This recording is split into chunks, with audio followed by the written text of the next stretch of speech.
Hai, jumpa lagi bersama saya Sela, saya seorang dietitian. Hari ini kita akan membahas mengenai beras coklat. Apa sih bedanya beras coklat ini dengan beras putih? Jadi sebetulnya beras coklat ini sama dengan beras putih, sama varietasnya, hanya beda perlakuan. Jadi kalau kita habis panen padi, kita dapat gabah, kemudian dia diproses jadi beras coklat, lalu diproses lagi dia jadi beras putih. Jadi dari gabah ini dia akan dikuliti atau dikelupas kulitnya, kita hilangkan sekamnya, lalu gabah ini akan jadi beras coklat atau whole rice atau kita sebut juga beras pecah kulit. Kalau kita hilangkan sekamnya tentu nggak apa-apa dong, karena kita nggak butuh sekam. Tapi proses selanjutnya dari beras coklat ini dia mengalami penyosohan sampai 2 kali. Di penyosohan yang pertama, dia dihilangkan lapisannya yang namanya rice bran atau dedak. Lalu disosoh lagi, dia kehilangan lagi lapisannya yang namanya rice polish atau bekatul. Dari 2 kali penyosohan ini barulah dia jadi beras putih. Jadi dari beras coklat ke beras putih ini dia disosoh atau dihilangkan lapisannya sampai 2 kali. Dia kehilangan lapisan yang namanya dedak dan bekatul. Yang di sini banyak sekali zat gizinya juga. Nah, apa saja sih zat gizi yang berkurang dengan dihilangkannya dedak dan bekatul? Yang pertama adalah serat. Kalau beras coklat dia seratnya per 100 gram adalah 3,5 gram. Ketika sudah jadi beras putih dia tinggal 1,3 gram. Jadi seratnya berkurang 63%.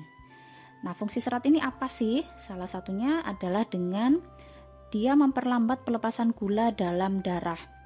Kalau dihilangkan seratnya sampai 63%, dia bisa impactnya adalah meningkatkan glycemic index. Glycemic index beras yang tadinya di beras coklat 66, ketika jadi beras putih dia jadi 72. Jadi indeks glikemiknya dia meningkat 6 poin. Lalu dia berpengaruh juga ke zat besi. Kalau di beras coklat dia zat besinya per 100 gram ada 1,47 mg. Ketika sudah jadi beras putih dia glycemic indexnya jadi cuman 0,8 gram. Nah, si zat besi ini dia berfungsi sebagai bagian dari sistem enzim. Dia kritikal untuk produksi energi, dia juga kritikal untuk sistem imun, seperti itu. Dan yang paling penting adalah dia penting untuk transport oksigen dalam darah. Jadi kalau kita kekurangan zat besi tentunya bisa beresiko terkena anemia. Nah, ini zat besinya dia berkurang sampai 46%. Lalu magnesium.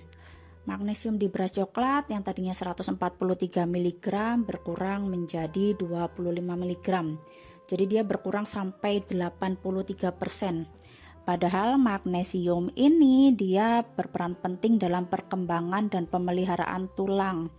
Jadi kalau kita banyak minum kalsium, makan makanan sumber kalsium gitu ya, tapi magnesiumnya kurang, dia nggak bisa tuh kalsiumnya masuk ke dalam tulang. Nah, di sini fungsi pentingnya kalsium. Dia juga berperan pada aktivitas banyak reaksi enzim dalam metabolisme. Jadi penting banget ya magnesium ini. Lalu selanjutnya ada zinc. Zinc yang tadinya di beras coklat ada 2,02 mg per 100 gram, dia berkurang menjadi hanya 1,09 mg saja. Jadi zincnya berkurang 46%. Zinc di sini dia berfungsi sebagai enzim. Dia bekerja pada enzim yang berperan pada metabolisme makronutrien, produksi energi, transkripsi gen, transport gas, dan sistem antioksidan. Dan dia juga menjaga sistem imun seperti itu. Lalu ada pengaruhnya juga di vitamin B1 atau tiamin. Yang tadinya vitamin B1-nya 0,4 mg per 100 gram beras coklat, dia berkurang sampai 0,07 mg saja di beras putih. Nah, ini tiaminnya berkurang sampai 83%. Tiamin ini fungsinya apa sih? Nah, tiamin ini bertindak sebagai kofaktor dalam sejumlah reaksi metabolik. Dia terutama terlibat dalam metabolisme karbohidrat. Selain dia juga berperan penting dalam konduksi syaraf. Lalu ada lagi zat gizi yang berubah, yaitu vitamin E. Yang tadinya dia 1,2 mg di beras coklat, dia tinggal 0,1 mg di beras putih. Dia berkurang sampai 91%. Vitamin E ini berperan penting sebagai antioksidan dalam metabolisme lipid. Kemudian juga berkontribusi pada integritas, stabilitas, dan fungsi sel membran. Lalu ada lagi yaitu asam folat. Asam folat ini yang tadinya 20 mikrogram di beras coklat berkurang hanya 8 mikrogram saja di beras putih. Jadi dia berkurang sampai 60%. Nah, folat ini berperan dalam metabolisme asam amino. Dia berperan dalam sintesis purin dan pirimidin untuk pembentukan DNA dan RNA. Nah, itu tadi zat-zat gizi yang berkurang banyak ketika kita menjadikan beras coklat menjadi beras putih karena ada 2 lapisan yang hilang. Nah, setelah tahu fakta tentang beras coklat dan beras putih, gimana nih? Kamu masih pakai beras putih atau pengen beralih ke beras coklat? Oke, sekian dulu ya hari ini. Semoga bermanfaat.